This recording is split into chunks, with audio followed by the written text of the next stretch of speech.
Hitler के प्रचार मंत्री गोवेल्स का एक कथन था, किसी झूठ को अगर बार बार दोहराई जाए तो वो सच लगने लगती है। कुछ ऐसा ही हाल शायद हमारे देश की जमीर बेच चुकी दंगाई मीडिया का भी है और पूरी मुस्लिम कम्युनिटी को समाज का और इंसानियत का दुश्मन बताया गया और देश का खलनायक बताया गया और जिससे नफरत और घृणा करने सिखाया गया और उस मुस्लिम कम्युनिटी से दूर रहने बताया गया। लेकिन वो मुस्लिम कम्युनिटी, वो मुस्लिम समाज इस संकट और दुख की घड़ी में क्या कर रहा है, कैसा सलूक कर रहा है और कितना इंसानियत भरा काम कर रहा है, ये आज हम आपको दिखाएंगे।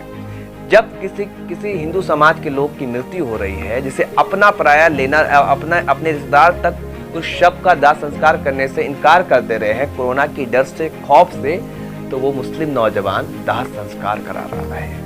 जब ऑक्सीजन की किल्लत हो रही है, एक एक सांस के कतरे को लोग तरस रहे हैं, तो कोई मुस्लिम नौजवान अपनी कार बेचकर लोगों को ऑक्सीजन मुहैया करा रहा है।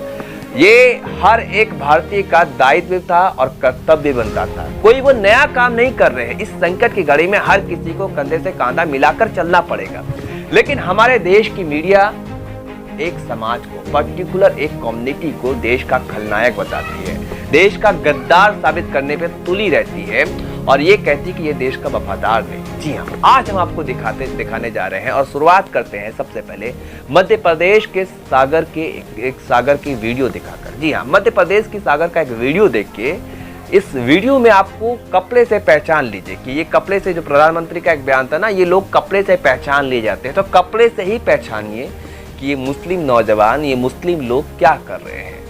एक शख्स जिसकी मृत्यु हो जाती है, जिसका नाम क्या था, उल्लास हाटकर। जी हाँ, उल्लास हाटकर नाम है इस शख्स का। इसकी मृत्यु हो गई। तो इसके अपने परिवार में तो कोई नहीं था, लेकिन दूर के परिवार, रिश्तेदार जो थे, उन्होंने दाह संस्कार करने से और शव को लेने से इनकार कर दिया, मना कर दिया। तब ये मुस्लिम नौजवान, तब ये मुस्लिम लोग जाते हैं और उसका सम्मान के साथ दाह संस्कार करते हैं। क्या कहना है इस पर, खुद सुनिए उन नौजवानों का जिन्होंने दाह संस्कार किया।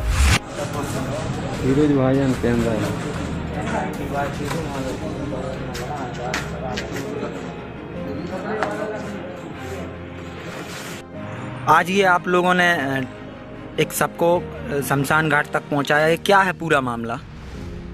क्या है, हमारे एक दोस्त हैं अनुज सेन, तो उनका एक फ़ोन आया था कि रामपुरा वार्ड में एक हमारे उनके हिंदू समाज के दोस्त हैं उल्लास पालकर, महाराष्ट्रियन है, उनकी डेथ हो गई थी। कहाँ के निवासी हैं ये? वो महाराष्ट्रियन है रामपुरा वार्ड में। तो उनके लिए क्या है, उनके परिवार में कोई था नहीं और पड़ोस के लोग भी क्या है, कोरोना के डर से लोग सपोर्ट नहीं कर रहे थे।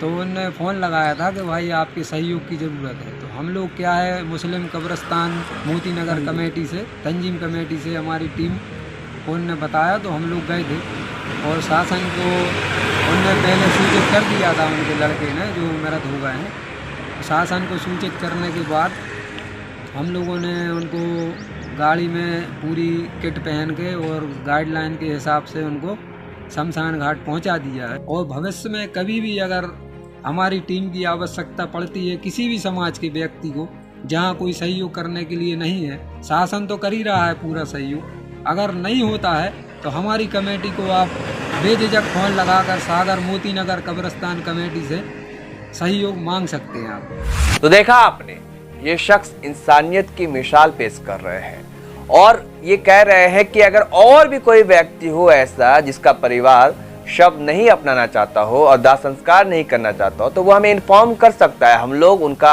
अंतिम संस्कार इज्जत के साथ, आदर के साथ करने को तैयार हैं और साथ ही साथ अपील भी कर रहे हैं समाज से कि ऐसे वक्त में प्रशासन का, शासन का साथ दे।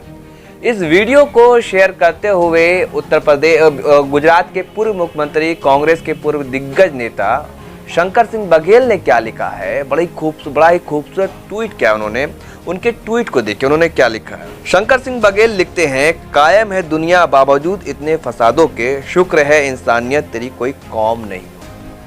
बहुत ही खूबसूरत अंदाज में उन्होंने ये ट्वीट किया है, लिखा कि जब हर पल हर कदम पर हिंदू मुसलमान को लड़ाने की एक कोशिश की जाती है, वो भी खुलेआम नफरत फैलाया जाता है, मुसलमानों के खिलाफ नफरत और घृणा फैलाया जाता है, तब ऐसी तस्वीरें आना, ऐसा वीडियो आना कहीं ना कहीं इंसानियत की मिसाल पेश करता है। और कांग्रेस के बड़े नेता, दिग्गज नेता और बड़े शायर इमरान प्रतापगढ़ी ने भी इस वीडियो को ट्वीट करते हुए लिखा है, जो सिस्टम पिछले साल तबलीगी जमात के नाम पर आपके पड़ोसियों को कोरोना बम बता रहा था, आज उसी सिस्टम की वजह से जब आपकी जान जा रही है तो अपना कांधा लेकर आपका वही पड़ोसी आखिरी दम तक आपके साथ खड़ा है। सागर मध्य प्रदेश से आया ये वीडियो देखिए, मोहब्बत जिंदाबाद रहे, ये दुआ करिए। ये इमरान प्रतापगढ़ी ने लिखा है कि आपके पड़ोसी को जिसे नफरत करने और घृणा करने सिखाया जा रहा था, कि कोरोना बम बताया जा रहा था, दूर रहने बताया जा रहा था, आज वही पड़ोसी आपके पास कांधा लेकर खड़ा है आखिरी दम तक। यही इंसानियत और मोहब्बत जिंदाबाद रहे और हर कोई भारतवासी यही उम्मीद करता है। लेकिन जो कुछ लोग बांटने वाले हैं, आप याद कीजिए 2020 यही अप्रैल का महीना था, ये तबलीगी जमात का जो मामला आया था, जब पूरे भारत में केवल 6000 कोरोना के मामले थे, तब तबलीगी जमात को किस तरह का बलि का बकरा बनाया गया था। पूरी मुस्लिम कम्युनिटी को तबलीगी जमात के बहाने और प्रधानमंत्री नरेंद्र मोदी और भारतीय जनता पार्टी को बचाने के बहाने कटघरे में खड़ा कर दिया गया था। और कैसे कैसे आरोप लगाए जा रहे थे कि तबलीगी डॉक्टर और नर्स के साथ में क्या कर रहे हैं, अश्लील हरकत कर रहे हैं, वहीं पे शौच कर रहे हैं, उन पर थूक रहे हैं। ये सारे फर्जी इल्जामात लगाए गए थे और ये कोरोना जिहाद, कोरोना बम, ये पता नहीं और किन किन शब्दों से नवाजा गया था। ये आप भूलिए मत, इसको याद रखिए कि किस तरह की जहरीली डिबेट की गई थी, उसे आप भूल नहीं सकते। और एक 22 करोड़ मुसलमानों के साथ नाइंसाफी का जो हम लोगों ने तस्वीर देखी, घृणा फैलाया गया था, क्या आप भूल सकते? कतई नहीं कोई भूल सकता। यही हमारे देश की मीडिया है जो खुद को कहता है स्वतंत्र, निष्पक्ष और सच्ची पत्रकारिता हम करते हैं। कितनी सच्ची पत्रकारिता करते हैं वो दुनिया ने देखे थे।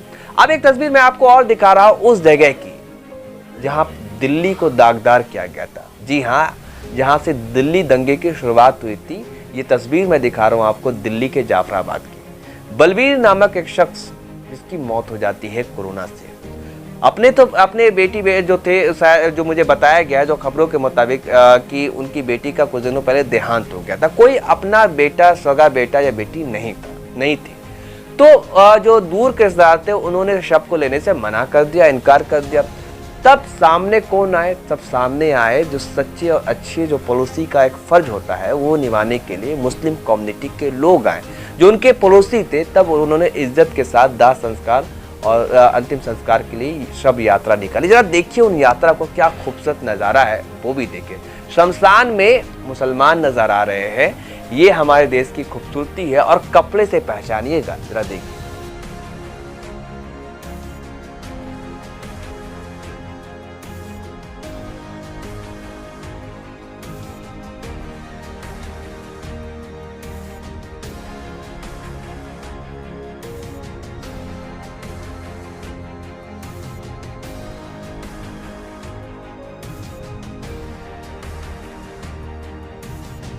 तो देखा आपने ये बेहद ही खूबसूरत तस्वीर। ऐसी तस्वीर शायद आपको हिंदुस्तान के अलावा कहीं ना मिले।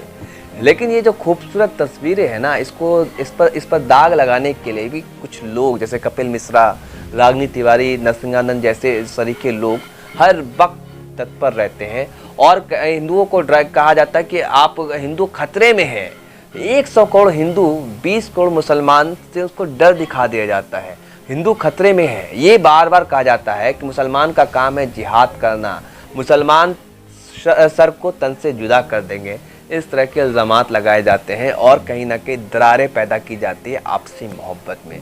लेकिन ये तस्वीर चीख चीख कर गवाही दे रहा है कि नहीं, हिंदुस्तान एक ऐसा मुल्क है, एक ऐसा नायाब देश है जो 10 किलोमीटर की दूरी पर भाषा बदल जाता है, पानी बदल जाती है, रंग और सूरत बदल जाता है। लेकिन हमारी जो हमारे अंदर जो दिल के अंदर एक है कि भारतीय हैं हम, इसे जोड़ कर रखता है, वो नहीं बदलता। तो आप ये तस्वीर देखकर इससे ही अंदाजा लगाइए। मेरा ये वीडियो बनाने का केवल मकसद यही है कि ताकि हम दिखा सके उस चाटुकार और दलाल दंगाई मीडिया को जो दिन रात मुसलमानों के खिलाफ जहर उगलता है, और हमारे जो हिंदू भाई हैं, जो हमारे जो बहुसंख्यक है, उनके दिलों में अल्पसंख्यक के खिलाफ नफरत भर रहा है, वो देख सके कि क्या है सच्चाई। अब एक तस्वीर में आपको और दिखा रहा हूँ, इस शख्स को देखिए। इनका नाम है शाहनवाज, जिन्होंने 22 लाख रुपए की अपनी एसयूवी बेच दी। किस लिए? जब लोग तड़प रहे थे सांस के कतरे को और दम तोड़ रहे थे मछलियों की तरह, तब ये शाहनवाज फ्री में क्या फरिश्ता बनकर लोगों को ऑक्सीजन बांट रहा था। जितना हो पाया, जितना मुमकिन हो पाया, ये कर रहा था। ये इनका दायित्व भी है और कर्तव्य भी है, क्योंकि हर एक भारतीय का ये फर्ज बनता है कि ऐसे दुख और संकट की घड़ी में वो इस तरह से सामने आए और लोगों की मदद करे और आपसी भाईचारा कायम रहे। यही तो हमारी पहचान है कि इस संकट की घड़ी में हम कांधे से कांधा मिलाकर एक दूसरे का साथ दें, और इस संकट की बेला से हम जरूर निकलेंगे, हमें पूरा विश्वास है। लेकिन याद रखिएगा, जो लोग आपके नाम पर आपको लड़ाकर अपना रोटी सेकना चाहते हैं, राजनीतिक फायदा उठाना चाहते हैं, चुनाव जीतना चाहते हैं, और उनको क्या मतलब किसी का घर जले, वो आकर क्या करेंगे? सेक लेंगे हाथ, ताप लेंगे हाथ। तो ऐसे लोगों से सतर्क रहिए, सावधान रहिए, और इस वीडियो को शेयर कर दुनिया को दिखाइए कि क्या है हमारे देश की खूबसूरती। और जो दंगाई और चाटुकार ज़मीर बेच चुकी गोदी मीडिया, उस पर करारा तमाचा मारिए। अगर आपको अच्छा लगे तो ज़रूर कमेंट कर बताइए, और वीडियो को शेयर करना कतई नहीं भूलिएगा। धन्यवाद।